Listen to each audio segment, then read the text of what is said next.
Know Your IS Code Provisions short lecture series. In this lecture, I will explain about that is combinations to account for earthquake load in multiple directions. Okay, let's go into the details. Yeah, clause number 6.3.4, that is combinations to account for 2 or 3 directional earthquake ground shaking.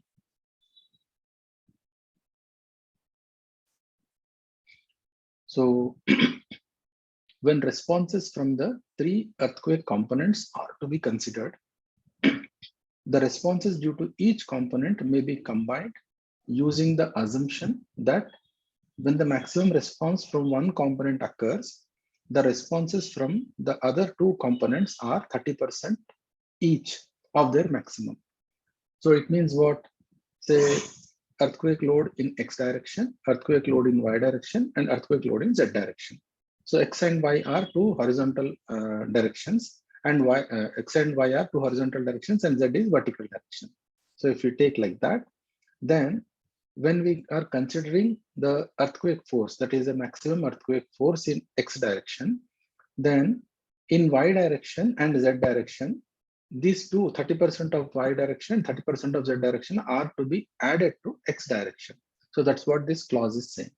When responses from the 3 components are to be considered, the responses due to each component may be combined using the assumption that when the maximum response from one component occurs, the responses from the other 2 components are 30% of their maximum. So we need to add them. Then next, all possible combinations of 3 components, that is ELX, ELY, and ELZ, including variations in sign, that is plus or minus, shall be considered.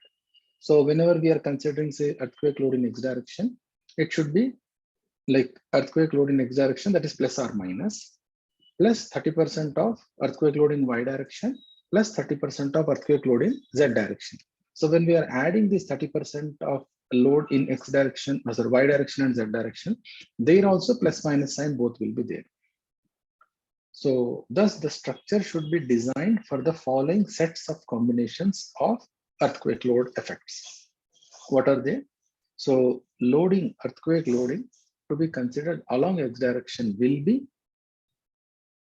so earthquake load in X direction plus or minus earthquake load in Y direction plus or minus earthquake load in Z direction. So while designing in X direction for X direction, or for arriving at the design values in X direction, we need to apply full earthquake load in X direction, 30% in Y direction, and 30% in Z direction, that too plus and minus signs. And also along Y direction, this equation, and along Z direction, this equation.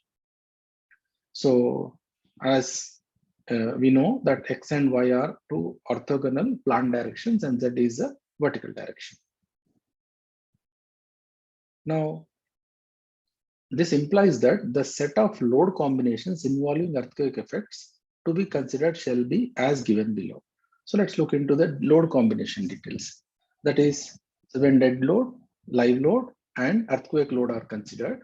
So it is 1.2 times dead load, because 3 loads are there. So it is 1.2 load factor, 1.2 dead load, 1.2 live load, plus or minus 1.2 earthquake load. And another combination is 1.5 dead load plus or minus 1.5 earthquake load. And one more component is 0.9 times dead load plus or minus 1.5 times earthquake load. In addition to this, we have one more load combination, that is dead load plus live load, that is 1.5 dead load plus 1.5 live load, that will be added later. So these 3 load combinations, in these 3 load combinations, we have earthquake load.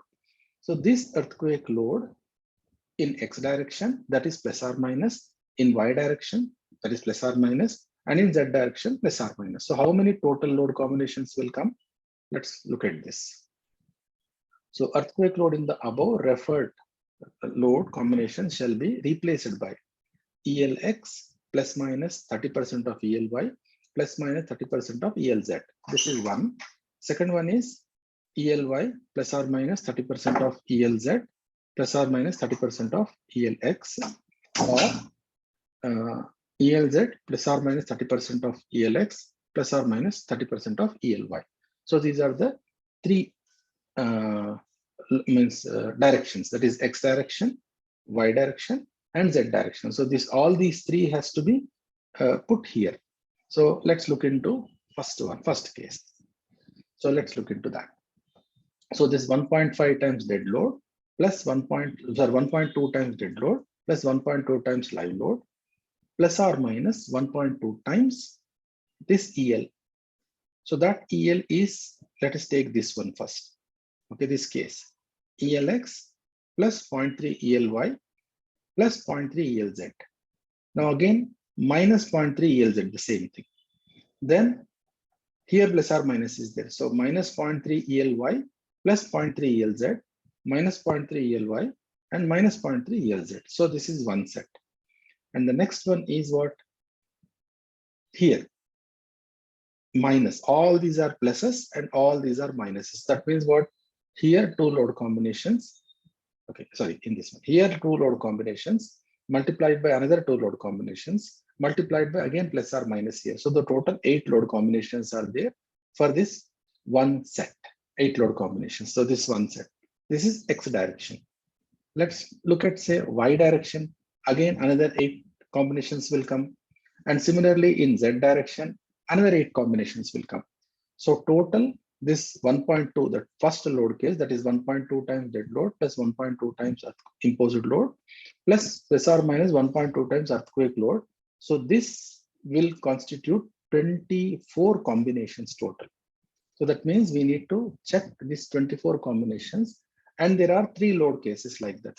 So 24 combinations in the first load case, 24 combinations in the second load case, 24 combinations in the third load case, all put together it will be 72.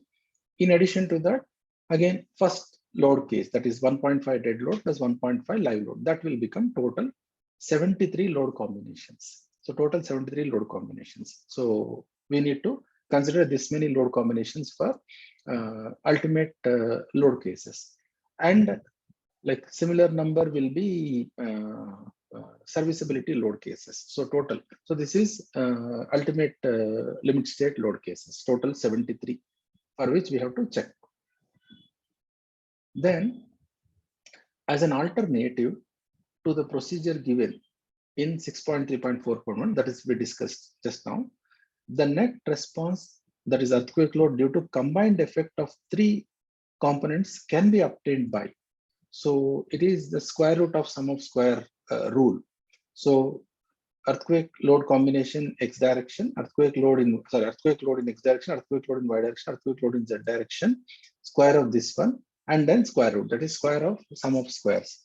So this load usually will be actually more conservative value. That means very high value, because here when you do the squaring, the sign will be lost. That means even if it is negative direction, the sign will be lost. So caution may be exercised on loss of sign, especially of the axial force, shear force, and bending moment quantities when this procedure is used.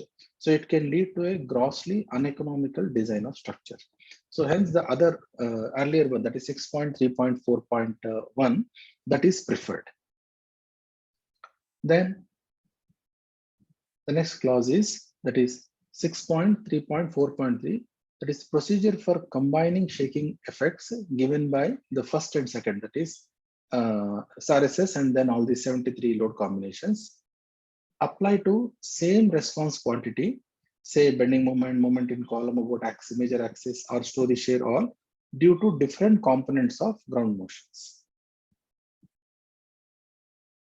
Then when any 2 components are considered, that means say when 2 components corresponding to only 2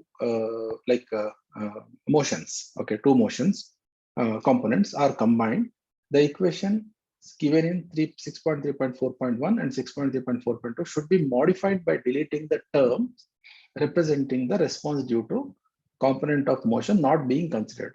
So what it says is, we are say x, y, z. So we are not considering z, only x and y we are considering. So it means what? Z components will be removed from the equation. That means earthquake load in x direction plus 30% of earthquake load in y direction. That is one case. Another case, earthquake load in y direction plus 30% of earthquake load in x direction. That is one thing. And how to remove that in 6.3.4.2? That is square root of sum of square, that is earthquake load in x direction square plus earthquake load in y direction square and whole root. So that's what this clause is saying. Okay. So in short, like when 3 components are considered, so there will be total 73 load cases to be considered. So the intention of this short lecture is to help students and practicing engineers to understand IS code provisions in a better manner. And following references have been used in the preparation of these slides. So thank you.